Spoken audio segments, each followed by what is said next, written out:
मित्रांनो, सध्या जपानमधल्या एका माकडाच्या पिलाची ही कहाणी जगभरात व्हायरल होत आहे.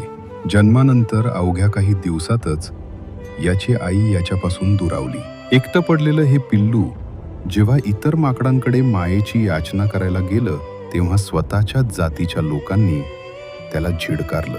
कधी कधी निसर्गाचे खेळ पाहून असं वाटतं की नशिबाचे तडाखे फक्त माणसांनाच नाही तर या अबोल जीवांनाही तितकेच सोसावे लागतात. ज्या वयात आईच्या कुशीत ऊब मिळायला हवी होती, ज्या वयात आईच्या पाठीवर बसून झाडाझुडपात बागडायला हवं होतं, त्या वयात हे पिल्लू एका निर्जीव खेळण्याला आपली आई समजून बिलगलंय.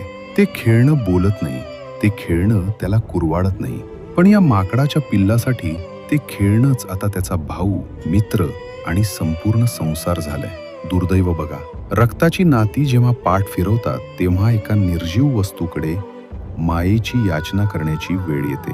आजूबाजूला स्वतःची जात असूनही कुणी त्याला जवळ घेत नाहीये. तो टेडी बियर कदाचित कापसाचा असेल, पण या पिल्लासाठी तोच एकमेव आधार आहे जो त्याला परक मानत नाही.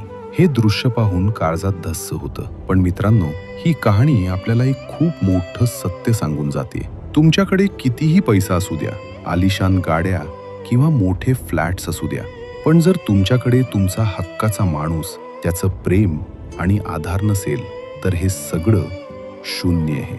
एक कटू सत्य सांगू, बाजारात सगळं विकत मिळेल हो, पण आई नावाचं दैवत कुठल्याच दुकानात मिळत नाही.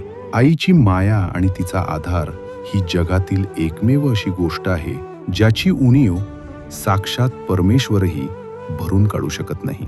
मित्रांनो, जर आज तुमची आई तुमच्यासोबत असेल तर नशीबवान समजा. तिची कदर करा, तिला जपा, कारण या जगात अशी लाखो माणसं आहेत ज्यांच्याकडे गडगंज संपत्ती तर आहे, पण डोक्यावर मायेने हात फिरवणारी आई मात्र नाहीये. पैसा कमवाल हो, पण माणसं आणि त्यांच्यातली माया गमावू नका, कारण शेवटच्या श्वासाला सोबत पैसा नाही तर तुमच्या माणसांची ओढच कामाला येते. व्हिडिओ आवडला असेल तर शेअर नक्की करा आणि असेच नवनवीन व्हिडिओ पाहण्यासाठी आपल्या चॅनलला सबस्क्राईब नक्की करा.